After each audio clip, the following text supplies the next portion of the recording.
Number 3 में discuss करना है कॉम्प्लेक्स प्लेन को। कॉम्प्लेक्स प्लेन क्या है?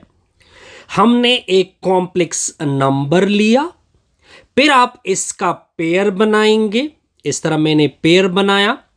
इस पेयर में ये जो ए पॉइंट है ये कोऑर्डिनेट एक्स एक्सिस को रिप्रेजेंट करता है और ये जो बी है ये वाई एक्सिस को रिप्रेजेंट करता है।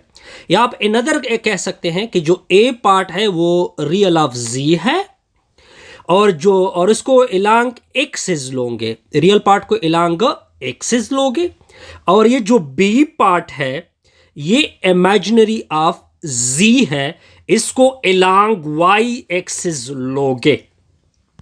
ठीक हो गया जी। अब आगे देखते जाइए। तो इस प्लेन को फिर क्या बोलोगे? Complex plane. This plane is called complex plane, या तो कॉम्प्लेक्स प्लेन कह सकते हैं या अर्गेन डायग्राम भी बोल सकते हैं। अर्गेन डायग्राम भी आप इसको कह सकते हैं, या इसको जी प्लेन बोलते हैं। क्या प्लेन बोलते हैं?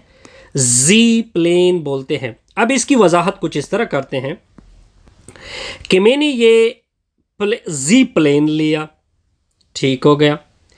ये जो साइड होगा ये रियल एक्सिस होगा और ये जो ऊपर साइड होगी ये इमेजिनरी एक्सिस होगा। यहां तक क्लियर? बिल्कुल क्लियर। अब हम क्या करेंगे सर?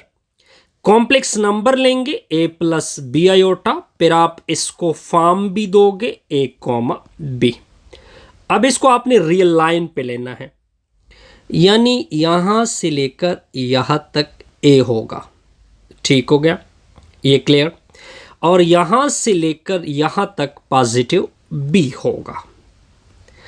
अब देखिए ये पॉइंट, ये कॉम्प्लेक्स नंबर ए बी कहां पे लाई होगा? ये ए बी यानी इधर से ए बढ़ाओगे उधर से बी बढ़ाओगे, ये जो पॉइंट है ये बेसिकली ये कॉम्प्लेक्स नंबर है। लेकिन यहां से लेकर यहां तक ये आपका हो जाएगा z equal to a plus b iota. आसान सा टारगेट था जी, आसान सा रिजल्ट। अब देखिए, अब हमने आर्डर प्रॉपर्टी पढ़नी है कि क्या कॉम्प्लेक्स नंबर में आर्डर प्रॉपर्टी होल्ड होती है या नहीं। ठीक हो गया। इस टॉपिक को मैं क्या कर देता हूं, सर्कल। ये प्रॉपर्टी हमने डिस्कस करनी है। ठीक हो गया जी, चलो इसको छोड़ देते हैं। अब देखिए, अगर मैं दो नंबर ले लूं रियल से, दोनों रियल को बिलोंग कर रहे हैं, अब मैं लिख सकता हूं 2 इज लेस देन 3। ये होती हैं आर्डर प्रॉपर्टी। इसको क्या बोलते हैं? Order property. आर्डर प्रॉपर्टी में ग्रेटर होता है, लेस आर इक्वल भी होता है, ग्रेटर आर इक्वल भी होता है। ये होल्ड होती हैं रियल नंबर में। कहां पे होल्ड होती हैं? रियल नंबर में। लेकिन बट कॉम्प्लेक्स नंबर, ये इंपॉर्टेंट रिजल्ट है, but complex number not hold order property. Order property hold नहीं करता। किस तरह?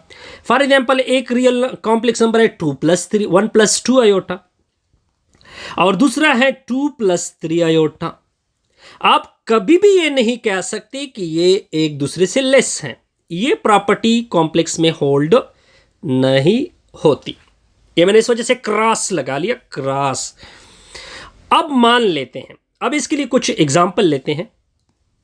अब अगर मैं इस तरह कर दूं, सपोज करते हैं, ये अपनी तरफ से सपोज करते हैं, आपको आयोटा का पता होना चाहिए -1√।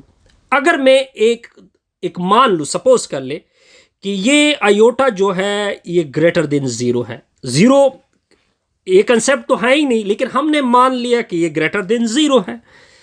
क्या होता है अभी देखते जाइए।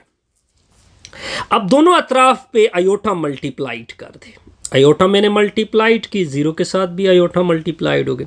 ये लेफ्ट साइड राइट साइड हो जाएगा आयोटा स्क्वायर और दूसरे साइड होगा 0। इसकी वैल्यू क्या है? -1 है, -1 ग्रेटर देन 0।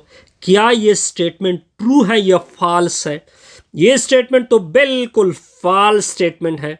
इस वजह से हम ये नहीं कह सकते कि कॉम्प्लेक्स नंबर में ऑर्डर प्रॉपर्टी होल्ड होगी। अगर हम ये मान ले, एक तरह से मान ले, अगेन सपोज करते हैं कि मान ले कि आयोटा लेस देन 0 है, दोनों अतराफ पे आयोटा मल्टीप्लाइड कर दो, ये आयोटा स्क्वायर हो जाएगा लेस देन 0, ये -1 होगा लेस देन 0। अब अगर आप इसको देखें, ये तो क्या होती है? होल्ड होती हैं। क्या हो रही हैं? होल्ड हो रही हैं। अब देखिए, एक जगह पे होल्ड हो रही है iota, to make iota is real multiplying वगैरह वगैरह, -1 ग्रेटर देन आयोटा स्क्वायर। अब देखिए यहां पे एक चीज आ रही है,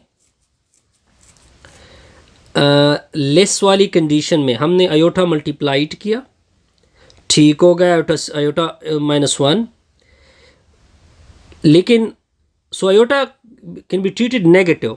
अगर आयोटा को यहाँ पे हमने क्या ट्रीट किया हुआ है, एक जगह पे हमने पॉजिटिव ट्रीट किया हुआ है, दूसरी जगह पे हमने नेगेटिव ट्रीट किया हुआ है, तो यहाँ पे क्या आती हैं? Greater than 0। तो अगेन आप देख सकते हैं कि ये दोबारा पॉसिबल नहीं है।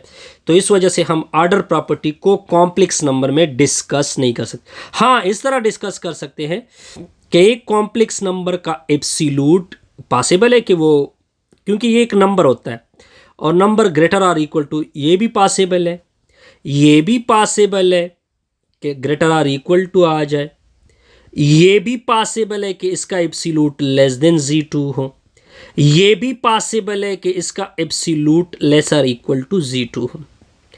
एब्सोल्यूट की कंडीशन में कॉम्प्लेक्स नंबर की ये पॉसिबिलिटी हो सकती है, लेकिन जब कॉम्प्लेक्स नंबर की बात होती है तो ऑर्डर प्रॉपर्टी आप डिस्कस नहीं कर सकते। यहां तक क्लियर? जी बिल्कुल क्लियर।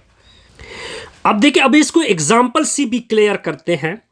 आपके पास एक कॉम्प्लेक्स नंबर है 1 + 2 आयोटा, दूसरा कॉम्प्लेक्स नंबर है 2 + 3 आयोटा। अब अगर आप देखें कि आप देख सकते हैं कि ये जो Z1 हमें नजर आ रहा है, लेकिन है ही नहीं, हमें नजर आ रहा है कि Z1 नजर आ रहा है हमें कि वो Z2 से क्या है? लेस है। या आप इस तरह कह सकते हो कि Z2, या इस तरह कह सकते हो कि Z1 ग्रेटर है Z2 से। इन दोनों में एक possibility, for example suppose that, मान लिया कि है। अब अगर आप इन दोनों को देखें तो आप दोनों को देख सकते हैं कि 2 + 3 आयोटा वो ऑरिजिन से दूर पड़ रहा है, ऑरिजिन से थोड़ा दूर है, जबकि जो 1 + 2 आयोटा है वो ऑरिजिन के करीब आ रहा है। Z1 is closer to origin than Z2. Thus, a complex number corresponding to the point in Z plane have no order relation.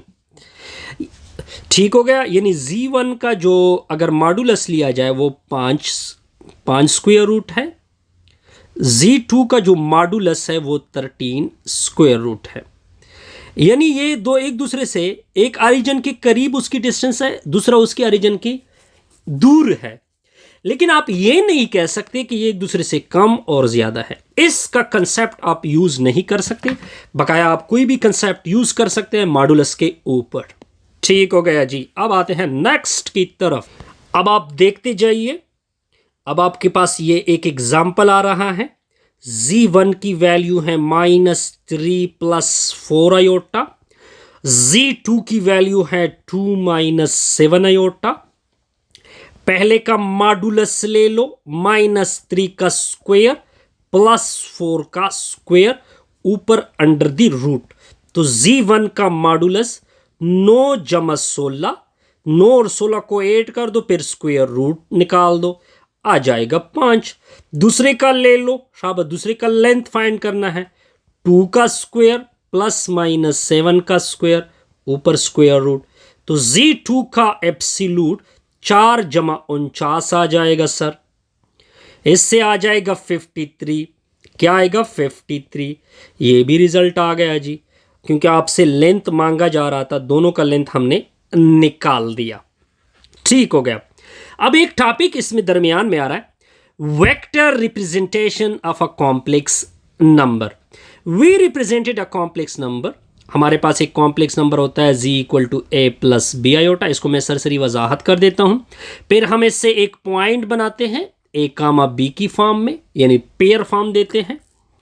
फिर पेयर फॉर्म किस तरह होती हैं कि आप देख सकते हैं कि आपने एक वेक्टर ए मैग्नीट्यूड का ड्रा करना है, तो ये आपका वेक्टर ए मैग्नीट्यूड का ड्रा हो गया विद लेंथ ए। फिर आपने एक और वेक्टर ड्रा करना है विद मैग्नीट्यूड बी, तो ये आपका वेक्टर बी हो जाएगा, यानी ये वेक्टर फॉर्म दे रहा है। और इसका रिजल्टेंट ये हो जाएगा, और इसका रिजल्टेंट इन दोनों को क्या करेंगे? 8 कर देंगे। तो ये सिंपल सा कंसेप्ट है हेड टू टेल रूल के मुताबिक। इसका रिजल्टेंट होगा ओ पी आ जाएगा, यानी वेक्टर ए यहाँ से लेकर यहाँ तक ओ ए प्लस ए पी। ठीक हो गया, ए पी। तो ये तो ए है, और दूसरा इमेजिनरी एक्सिस के ऊपर है, तो उसको क्या लिखेंगे? B iota. ये बड़ा आसान सा रिजल्ट है जी, इसमें कोई कंफ्यूजन नहीं। हमारी सारी थ्योरी कंप्लीट हो गई। नेक्स्ट देखेंगे एक्सरसाइज को, वीडियो भी कंप्लीट।